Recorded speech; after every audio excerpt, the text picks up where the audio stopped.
Welcome to Zero Generation, the podcast for the dreamers who left home and are making a new home abroad.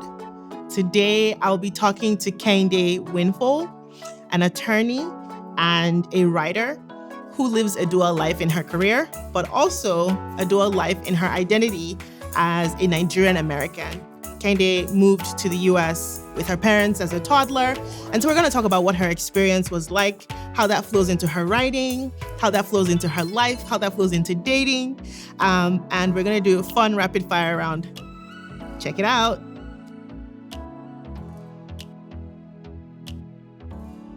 Welcome. Welcome, Kehinde. I'm so excited to have you here. Yes. We're like what they call parasocial friends. We connected through writing. Yes. And we stayed in touch.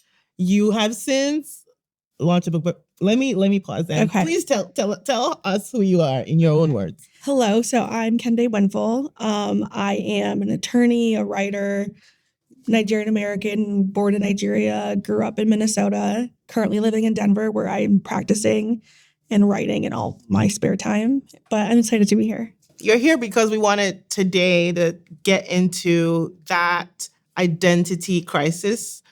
And maybe crisis is a bit of a dramatic word, but just the dual identity that a lot of immigrants feel, and first-gen immigrants. Mm-hmm. And I think it's also an interesting dynamic when you're first-gen because it's your parents who moved, you had no say, and you grow up and all of a sudden you realize that like there are two identities that you're straddling at a minimum. Yeah. So, what was that experience for you? Yeah, I think, so growing up, I guess I just never really realized that was even an experience until I would say maybe around middle school. Well, I guess my earliest experience with that, I would say, is in elementary school. Okay. Me and my twin sister, we were put in ESL classes, and because we said tree. You said tree. Yes. But then that didn't last long because I think back then, it's just like they equated an accent with some kind of, it has nothing to do with learning. Yeah. So that didn't last long. Then I would say in middle school, there was more of, I think that's the first time I remember thinking I always knew I was African, obviously, but I think that's the first time where there was maybe there's a difference between being born in Africa and being born here. Why? What happened that brought that realization? I don't know, people are mean in middle school. I just people would sometimes say stuff, I think, you were born in Africa, do you even have is there even houses there? Do you live with the lions? Yeah. Just comments like that. Yeah. And I'm no. I wrote about this. Yes. And I made sure you read the article before you came because I wanted to be sure. Because it went viral. This was during the pandemic, so nobody was doing anything. But it got a lot of conversation. Yeah. And, that experience in, a lot of African immigrant children had that experience on a spectrum from, oh, you have an accent to oh, you're a monkey, type of thing. How did that sit with you? Did you brush it off or did it kind of leave some residue? I don't think it sat with it. Just, I think I brushed it off. Yeah. But now that I'm in my 30s, I'm of course I brushed it off. But I think I brushed it off. But I do remember thinking in middle school, I'm not these people and I'm not like these people. I'm just my own. I don't have to be, especially there wasn't that many African people in our school growing up. There was Black people. Yeah. Because you were in Minnesota. Yeah. And but we had a big African community, all my mom's friends and just family friends and things like that. So it didn't seem weird to me, but I'm oh, well, maybe I'm not the people at my school. Because I think people were bullies back then. Yeah, I wanted to say, what kids are at that age are bullies. But I think now we have so much more knowledge about gentle parenting and, how to, embrace diversity. So and then our generation are now becoming parents. I think they were more conscious. I don't know, I'm, throwing out my own thoughts. But that definitely happened. And then since then, what are some moments where gatekeepers like myself, so I've been a gatekeeper before. And I've evolved in my thinking, right? Yeah. So I'll, link this essay that I wrote that got a lot of attention. But I was essentially saying that some of these first gen people were like making our culture a caricature. And it was like they were choosing to participate when it was, convenient. Like, oh, Afro beats, Thames and all the popping artists. Yes. But not really like having a stake in things and, just participating in the sides that were fun. And then, making fun of the accent, making fun of the people, exaggerating, for likes and clicks and money. Yeah.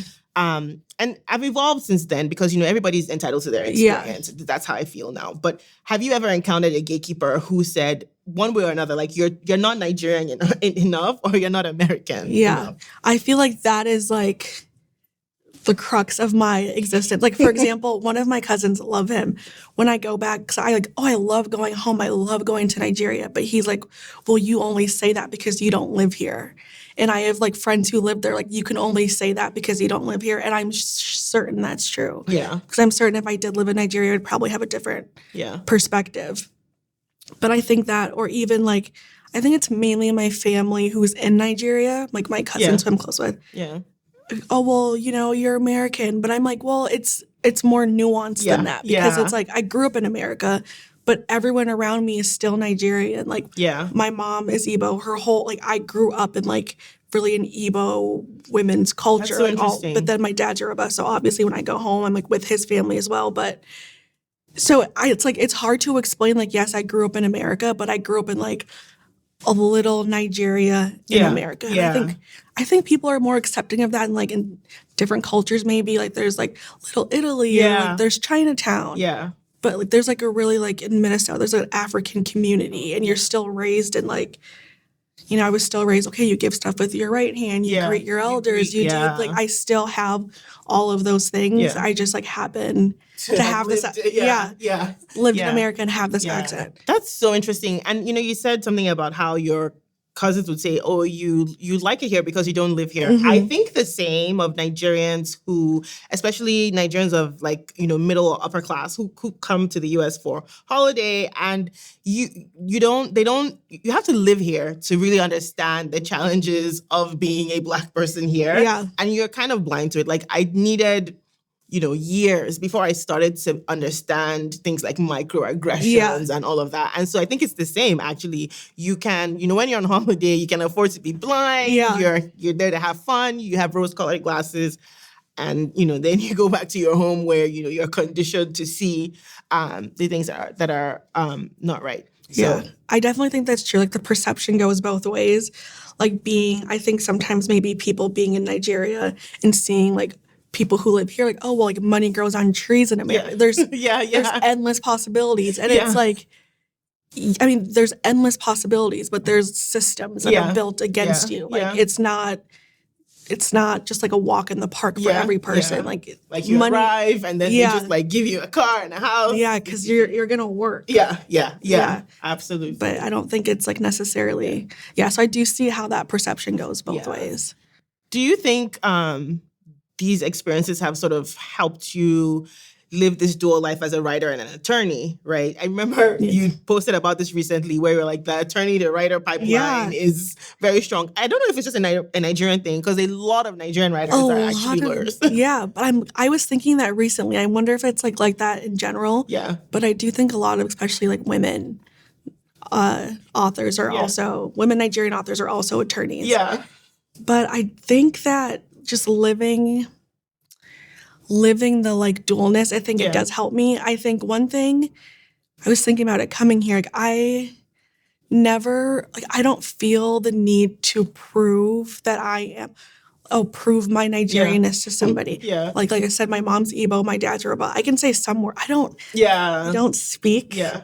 I can hear a little bit, but not like a lot. Yeah. But I think sometimes when I'm out, okay, well, prove it. Say this and this and this. And which soup can you make? Who's asking you to prove this? Men. Men, Nigerian men. Yes. Because I'm asking you to speak Igbo or Yoruba. Yeah, like, oh, say this, say that. Oh, which soup can you? Oh how my is that? God. Like, which soup? which soup can you make? Oh, are you? I'm like, okay, I can make. Okay, are you sure? Like, okay, tell me the ingredients. Well, can you make the soup? But that's a whole different problem. Oh my God. My thing is just like, I don't feel, and I think maybe because I'm like 30, but also I don't remember. I just never had a need to prove my Nigerianness. It's like I just like this. I just am. Like I don't have to necessarily speak the language or anything. I mean, I'm Nigerian. I grew up here, but like my culture, my family's Nigerian. I'm Nigerian. That's just like what I know. So I never really felt the need to be like, oh, I'm Nigerian. I don't feel like American though. I feel like I'm like Nigerian-American. I think that Nigerian is important in like That's American. interesting. I think that says a lot that you don't feel the need to prove. And I think it's because you were raised in a community of Nigerians that affirmed you, you know, the Kehinde who's inside. Exactly. To the point where, like, someone doubting you is just like, you're wasting my time. Like, you're telling me, like, I'm not a woman or you're not, you know, I feel like there's probably people who didn't grow up with that cocoon. For whom now they feel the need to prove one way or another. You talked about you feel Nigerian-American. What does that mean, like, to you? To me, it means, I think goes back to what I was talking about. Like I grew up in America, but like the culture and the customs around me are still very Nigerian. I don't know. It's just like, I guess like, what does it mean to like be American? I don't know. But I know that like I wouldn't go anywhere. Oh, I'm American. Like when I go somewhere, I'm like, oh, I'm Nigerian. That's interesting. But I grew up in America. I don't know. That's so interesting that you're like, okay, I'm Nigerian, but I grew up in America. And even being like both Yoruba and Igbo. I always tell, because like obviously like you take what your dad is. So I'm like, oh, I'm Yoruba, but I'm like, well, my mom's Igbo, so I'm also that too. I always say that. So it's like, you always have to pick. My mom's Igbo too, and my dad's Yoruba. Oh, really? So I mean, I don't speak Yoruba that well. I understand Yoruba, but like we all spoke English at home, and you know, so I also feel very comfortable in that dual identity. I'm also not, the big one is I don't see tribe. Like I was going to ask you. I'm just like, what does it mean to be a Yoruba person? And I've gotten into like really heated arguments with people who are like, you can't just make derogatory, like, you know, broad arguments about one tribe because I don't know. I feel Nigerian. I don't feel like I'm from a particular tribe. So when someone asks you, like, are you Yoruba, are you Igbo, what do you say? I say I'm Yoruba. Okay. See, me too. But I always say, but my mom's Igbo just because I want. You want to just make sure. I'm both. Like shout out to my Igbo side as well. That's really interesting. So shame on those men who try to make you prove you can cook one soup. Like we are in 2025. Like that needs to stop. Especially like if you're a man in your 30s. Like just stop. But your book talks about love. So it's a good segue. How much of your writing, you know, is also about that identity, that in-betweenness, right, in life and love? I think a lot of it, especially in my first book, Flooding the River, I think that's kind of one of the main themes in the book because the main character, she was born in Nigeria. Like, you know, it's not, people are like, oh, are you the main character? I'm a writer, so I know exactly. But born in Nigeria, but she grows up in America. And when she's in her adult age, her teenage age, she goes back to Nigeria. And I think she's like grappling with those same things. And in the book, you see her grappling also with men who kind of think, or just people in Nigeria, but with my experience, mostly it's been men who think they own the narrative of what it means to be Nigerian. And if you exist outside that, it's like, oh, well, you're not Nigerian. If you can't do these checklists of things, then you're not Nigerian. And I think because it was my experience, I like fictionalized it in a book. But I do think it's something that I think about and write about. And I think that I'm still trying to understand it like every day, even as I get older. Just, you know, why do people think they own the narrative? There's so many different perspectives. There's so many. Like, who died and made you like the person who defines? And honestly, looking inward, that was what I arrived at. Like a couple of years after the essay that I wrote, I was like, nobody made you the like person with the stamp saying, okay, you're Nigerian enough, or you're not Nigerian, or you're not, you know, and everyone's experience is different. Even people who grew up in the US Yeah. with Nigerian parents, depending on the city, depending on the family. There are families that came here and didn't want anything to do with where they came from. Exactly. And so they like purposely separated. I have a friend whose parents actually changed their last name from their Yoruba last name to an English last name because they were abused and all of that, and they wanted to cut off from that family. Yeah. So like everyone literally has a different perspective. Some people, those people will be like, Nigeria is terrible. Like my parents were abused there and they ran away here. So I was like, yeah, Damla, nobody made you the judge. Like you just have to respect it. You may not like it. Yeah. You can look away. You don't have to participate. I can see why, like, someone like you or people like growing up in the continent would have that certain ownership. Yeah. But I think that, ownership of something, but like ownership of an identity, there's, everything's just so much more nuanced than that. So I do think like there's some things, like even when I see it of people like being overly Nigerian or doing these accents or these skits, I'm like, like it's kind of funny, but it's not necessarily, that's not everyone's experience. Yeah. But because like people don't necessarily know like what it's like to be Nigerian, if someone else is watching it, they're like, oh, well, that's Nigerian and that's Nigerian, and you don't fit into that box. Because they're only seeing one way of being Nigerian or one way of being something. But there's so many different ways to be. Yeah. Can we even all, because as you're talking, I'm remembering Ghana versus Nigeria, fufu, what is fufu, what is not fufu? Like, can we all just stop trying to police each other and just respect our culture, respect our cuisine, and respect other people too? Exactly. Like, if they call it fufu and it doesn't taste like the fufu, then just keep it moving. And I guess maybe it's just like my personality. I'm like, why does it matter? Like, what is it? If it's this, I don't get why it matters. But what are you trying to accomplish? Exactly. By, and that's my thing with like, okay, so if you're more Nigerian, and then what? And then what's next? Yeah.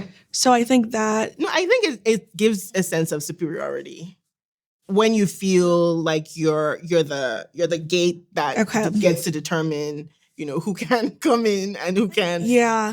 It's inconsequential because this is all internal. Yeah, that's the thing. See, I love that because it's inconsequential. So, you determine and then it's Tuesday. Like it's Monday, Tuesday, Wednesday. I don't know. Yeah. I don't know.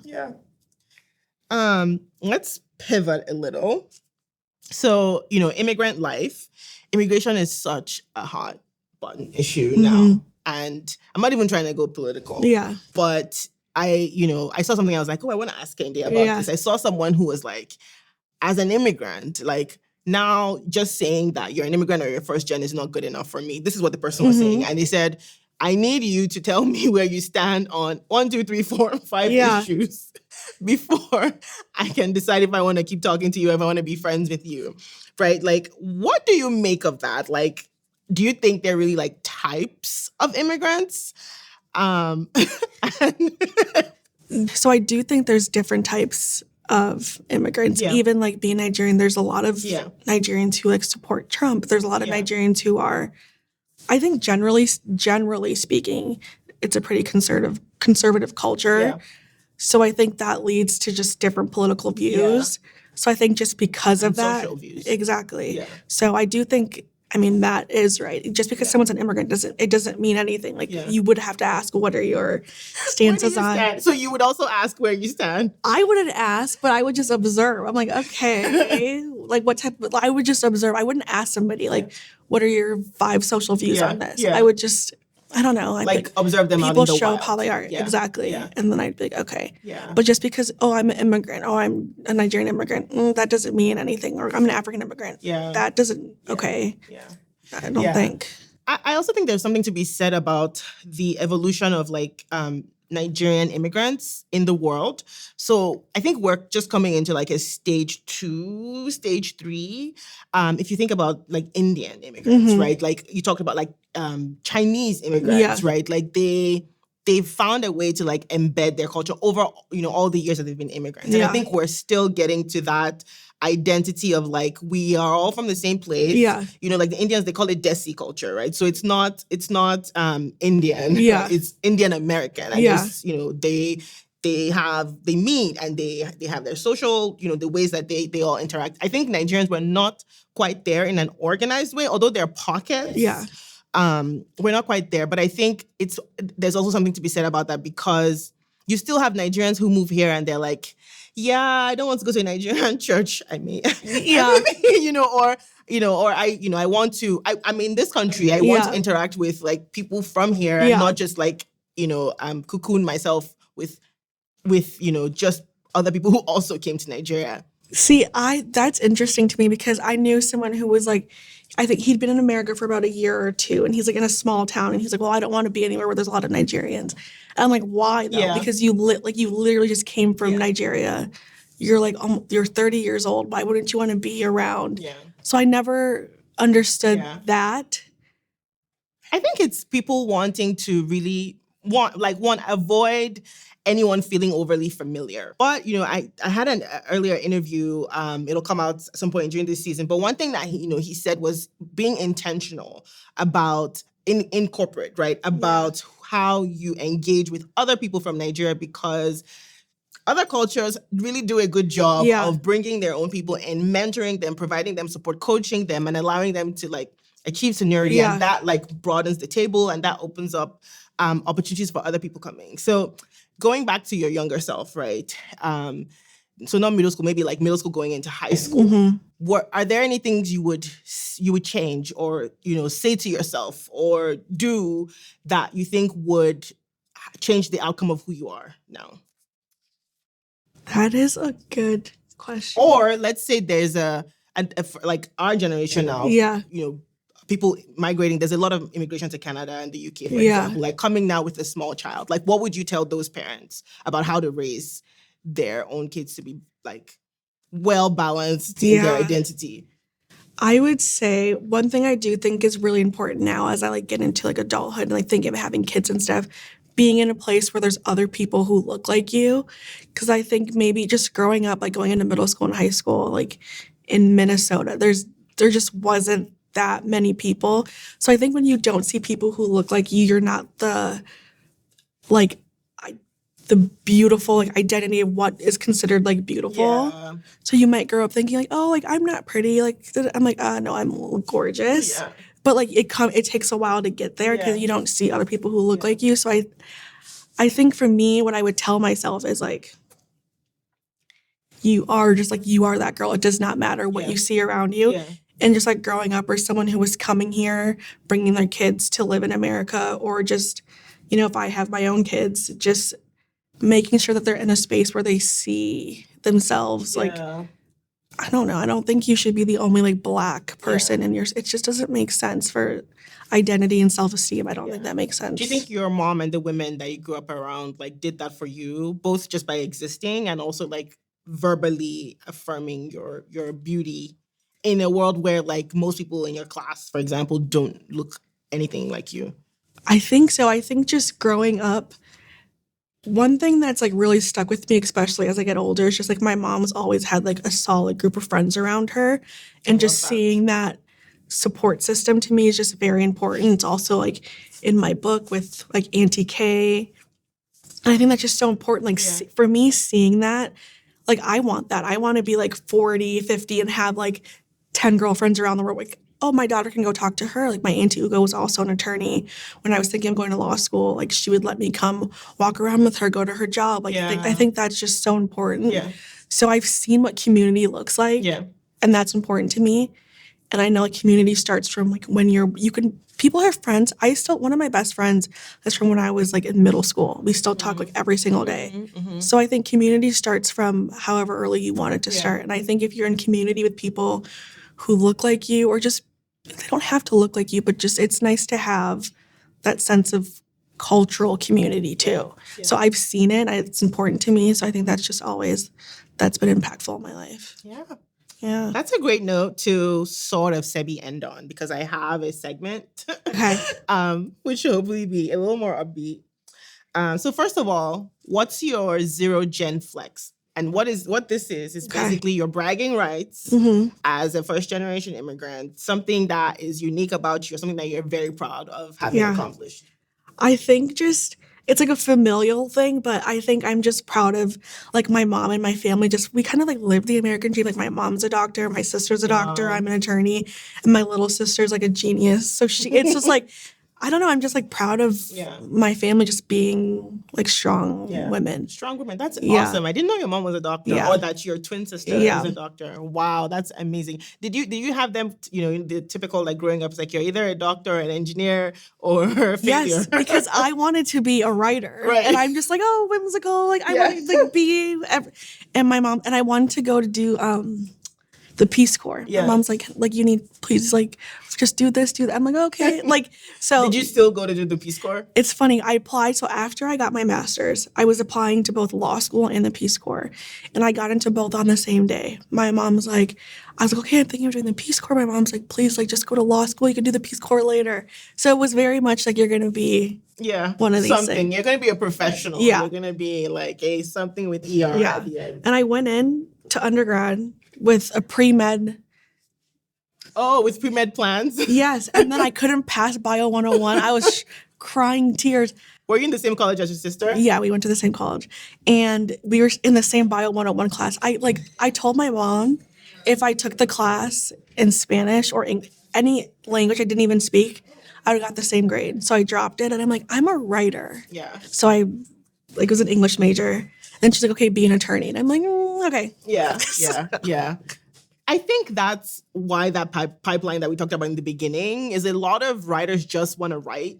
They just want to engage with literature and words. Yeah. And the closest thing that like an African parent or a Nigerian parent can see is like, okay, go be a learned. Yeah. Go be a lawyer. That's literally what I say when I'm interviewing. I wanted to be an attorney because I wanted to be a writer. Yeah.